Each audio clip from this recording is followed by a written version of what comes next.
Hello my dears, welcome back to my channel. അപ്പം നമ്മളിന്ന് വന്നിട്ടുള്ള ഒരു ഈവനിങ് ബ്ലോഗുമായിട്ടാണ്. അപ്പം ഞാനിപ്പോൾ ഉസ്ബെക്കിസ്ഥാനിലുള്ളത് താഷ്കൻഡ്. അപ്പോൾ നമ്മൾ മുമ്പ് ഹോസ്റ്റലിലായിരുന്നു, ഇപ്പോൾ നമ്മൾ അപ്പാർട്ട്മെൻറ്റിലോട്ടായിട്ടുണ്ട്. ഇപ്പോൾ നമ്മൾ സെക്കൻഡ് ഇയർ ആയി. അപ്പോൾ നമ്മൾ അപ്പാർട്ട്മെൻറ്റിലാണ് സ്റ്റേ ഒക്കെ. അപ്പോൾ ഒരു ഈവനിങ് ബ്ലോഗുമായിട്ടാണ് ഞാൻ ഇന്ന് വന്നിട്ടുള്ളത്. അപ്പോൾ ഞങ്ങളുടെ അപ്പാർട്ട്മെൻറ്റ് ടൂർ വേണ്ടുള്ളവർ ഒന്ന് കമൻറ്റ് ചെയ്യൂ. അപ്പോൾ നമുക്ക് ഇന്നത്തെ പരിപാടി എന്ന് വെച്ചാൽ ഒരു ഈവനിങ് സ്നാക്ക് ഉണ്ടാക്കാനാണ്. അപ്പോൾ എൻ്റെ ഒരു ഫ്രണ്ട് നാട്ടിൽ നിന്ന് കൊണ്ടുവന്ന പഴമായിരുന്നു. ബട്ട് ഇത് പൊട്ടിക്കാൻ ലേറ്റ് ആയതുകൊണ്ട് അവിടെ നിന്ന് ചീത്തയായിപ്പോയി. അങ്ങനെ ഞങ്ങൾ ഫ്രിഡ്ജിൽ വെക്കാൻ സ്ഥലമില്ലായിരുന്നു എടുത്തിപ്പോഴത്തേക്ക്. അങ്ങനെ ഞങ്ങൾ ഫ്രീസറിൽ വെച്ച് അതങ്ങ് കട്ടിയായി. അങ്ങനെ നമ്മൾ അതെടുത്ത് പുറത്ത് വെച്ചു, അതൊന്ന് അലുത്ത് വരാൻ വേണ്ടി. അപ്പോൾ നമുക്ക് സ്റ്റോർ റൂമിൽ പോയി മൈദാമാവ് എടുക്കാം. അപ്പം ഞാൻ എൻ്റെ 4 ഫ്രണ്ട്സുമാണ് ഞങ്ങൾ അപ്പാർട്ട്മെൻറ്റിൽ താമസിക്കുന്നത്. അപ്പോൾ നമ്മൾ മൈദയൊക്കെ എടുത്ത് ഇനി നമുക്ക് പഴംപൊരിക്കുള്ള ബാറ്റർ ഉണ്ടാക്കാം.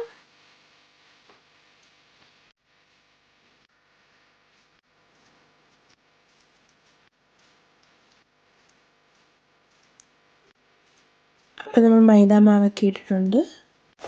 നമ്മൾ കുറച്ച് മഞ്ഞൾപ്പൊടി ആഡാക്കി, പിന്നെ നമ്മൾ കുറച്ച് ഉപ്പ്, പഞ്ചസാരയൊക്കെയാണ് ഇതിനകത്തോട്ട് ആഡാക്കുന്നത്.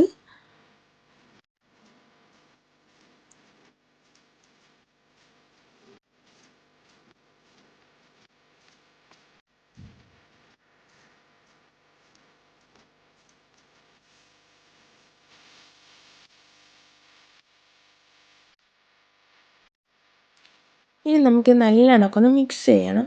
എന്നിട്ട് നമുക്ക് ഇതിലോട്ട് കുറച്ച് ബാറ്റർ ഒഴിച്ച് നല്ല കണക്ക് ബാറ്റർ ഒന്ന് മിക്സ് ചെയ്തെടുക്കാം. നമുക്കറിയാമല്ലോ എങ്ങനെയാണെന്ന്. അതേ കണക്കൊന്ന് മിക്സ് ചെയ്തെടുക്കാം.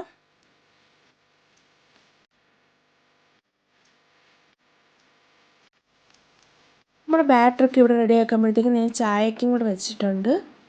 ഞാൻ ബാറ്റർ റെഡിയാക്കി അവിടെ വെച്ചു. പിന്നെ ഞാൻ ചായയൊക്കെ കുടിച്ച് ബാൽക്കണിയിൽ പോയി നിന്ന്. നല്ലൊരു വ്യൂ ആണ് നമുക്ക് ബാൽക്കണിയിൽ നിൽക്കുമ്പോൾ കിട്ടുന്നത്. 2 ചേട്ടന്മാരെ നോക്കിക്കൊണ്ടൊക്കെ പോയി. പിന്നെ നമ്മളവിടെ താഴെ അപ്പാർട്ട്മെൻറ്റിൻ്റെ താഴെ തന്നെ പാർക്കുണ്ട്. അപ്പം അവിടെയുള്ള എല്ലാ അപ്പാർട്ട്മെൻറ്റ്സിലുള്ള കുട്ടികൾ അവിടെ കളിക്കാൻ വരും. അങ്ങനെ നമ്മളവിടെ താഴെ നടക്കാനൊക്കെ പോകുമ്പോൾ നമുക്ക് അവിടെ ഫ്രണ്ട്സൊക്കെ ആയിട്ടുണ്ട്. അപ്പോൾ അടുത്ത വീഡിയോ ഞാൻ അതൊക്കെ കാണിച്ചു തരാം.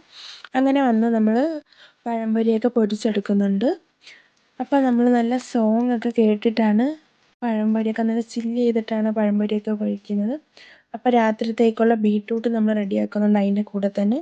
അങ്ങനെ ഞങ്ങൾ പൊരിച്ച് കഴിച്ചു, നല്ല രുചിയായിരുന്നു. അപ്പോൾ നമ്മളിവിടെ ഇന്ന് ഇത്രയേ ഉള്ളൂ. Bye bye.